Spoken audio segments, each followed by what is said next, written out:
Hey, welcome to this video channel thing.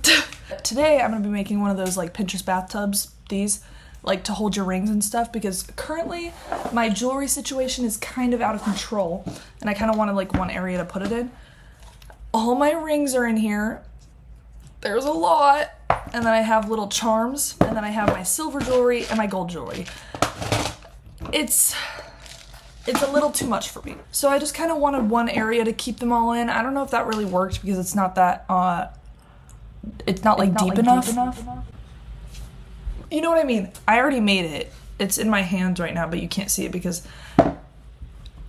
you get to watch that later. It's real cute. I think I'll be able to fit some of my rings in it.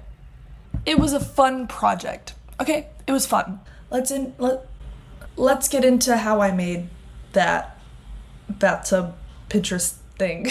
Let's freaking get into it, guys. So I brought out a piece of paper to get a baseline of what I want it to look like. Tried to draw a straight line, can't do that to save my life, so I brought out my little ruler. Here I am drawing out like the dimensions that I want it to be, because if I try to do this without a reference, I think that it would look very lopsided and disgusting. And we don't want that. Oh no, my ruler. There it goes. Here I am cutting it all out. Real cute. I don't even know what to say. I guess I'm cutting things. Don't you guys love it when I just do voiceovers? It makes me really awkward. This is the clay that I used, and if you wanted to do this, I would recommend getting the bigger size because I basically use this entire thing. Literally the only reason that I got this clay instead of a different clay is because Mariah Elizabeth uses this clay and it works out pretty good for her, and I trust her judgment over mine. I had to improvise when I rolled out the clay, so I grabbed a big Sharpie because I don't have a rolling pin for this specific project. One of those real thick Sharpies that you would sniff in middle school. Was that just me? When I was doing this part, I honestly should probably have been a little bit more careful and precise, because at the very end, it's not as smooth as I wanted it to be, but it's fine. What do you expect? But honestly, it's pretty much fine because the main objective of this was just to get something to hold my jewelry and also to have fun with it, because I like making little clay projects, so it doesn't matter if it's smooth, right? Right? Tell me it's fine. I think the main problem when I did this is that I didn't need the clay before I did this, so it didn't get as smooth as I wanted it to be. And don't try to tell me what that looks like. I already know, okay? You and I both know it. We don't need to talk about it. For the bottom piece of clay, where all the jewelry is actually going to be held, I should have made it a little bit thicker so that when I was carving out the pieces, it would have been a little bit deeper, because it's a little bit shallow in my opinion. I really wanted this project to be perfect, but I made it, so it's not gonna look perfect. I was always in like clay art classes when I was in high school and like middle school, and that makes me sound really old saying that I am not in high school anymore, whatever. But I actually did make like a Peppa Pig teapot when I was in high school. It's beautiful and it's gorgeous, and if you say anything else about it, I will cry.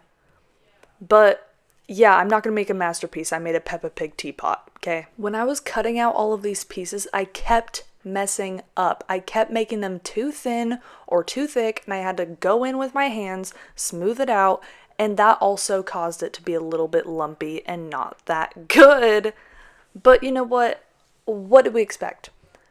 I'm some girl on YouTube making a clay art project. It's not gonna look perfect, alright? I added way too much in this area, so I had to cut that down significantly. I literally stared at it for so long thinking, what the hell did I just do? I swear half of this project was just smoothing it out. I spent like 15 minutes, I swear, this is so sped up and cut down. I spent 15 minutes trying to smooth it. Now I'm gonna finally get into the detail work, making the knobs and the little spout. I was scared that these pieces were gonna just immediately fall off because they're quite small, and spoiler alert, one of them actually did fall off and I had to fix that. This was one of the most fun parts because I got to cut out the little pieces that I was gonna etch out to make the little divots, and I thought it was gonna be super fun, and it was pretty satisfying, but it wasn't as fun when I realized, oh, I didn't make it deep enough, so it's not gonna be able to hold like pretty much anything. So that was a little bit heartbreaking and made me a little bit sad. When I tell you I spent so long trying to smooth this thing out, you have no idea. And when I was drying it, it wouldn't stay up, so I had to prop a little thing underneath it. Ignore my cranberry juice. And then when it dried, I didn't have any sandpaper, so I literally had to use a an X-Acto knife, and a scraper tool to sand it down. I told you one of the pieces fell off. It was really weird because I scored and slipped it, but it still fell off, so that was annoying. And then, of course, just my luck, my stuff for my project came to make my project more smooth.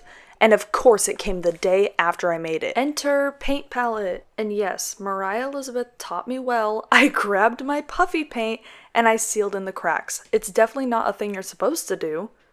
But did I do it anyway? Yeah.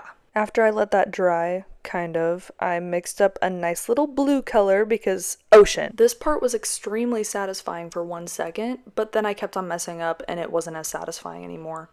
Also, off topic, you see that Barks root beer in the corner? That's because it's the best root beer. Change my mind. I veered off of my plan a little bit and I painted almost the entire inside blue. I got really impatient when it came to painting the inside parts white, so I just started doing it when the blue wasn't fully dry, but then I realized I kind of liked it because it made it look more oceany. But another spoiler, it didn't really stay that color of blue, and I also kept on messing it up and I had to keep on going back and forth, over and over again, trying to fix all my mistakes. I didn't have any super glue, I just had Gorilla Glue, so I was not patient enough to let it dry fully. My claw hand, ew!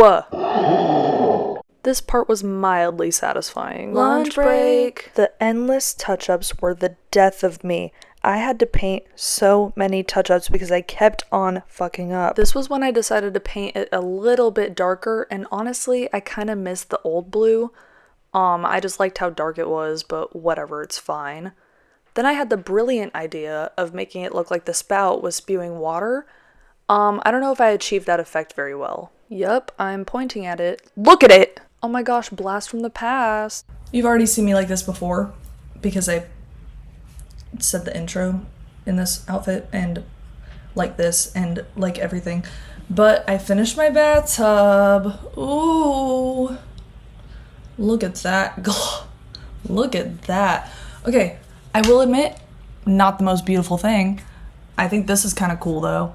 It's like water running. It's like white though, so. But it's cute and Pinteresty, okay? Okay? And I didn't have enough paint to do like a huge, I was trying to make it like, it was difficult to do that little stream part because it kept on falling down and then making the puddle even bigger than I wanted it to be. Okay, well, that's the video, so get the hell out of here. I don't want to see you ever again. Just kidding. Come back for another video because I try to post once a week, but it's turning into more like every 2 weeks or 3 weeks, and then I don't touch it again for like 2 months, and then I post like 3 videos within the span of 1 week, and then it's not consistent, but I'm trying to get there because it's difficult. It's hard to do that. I'm sorry. See ya.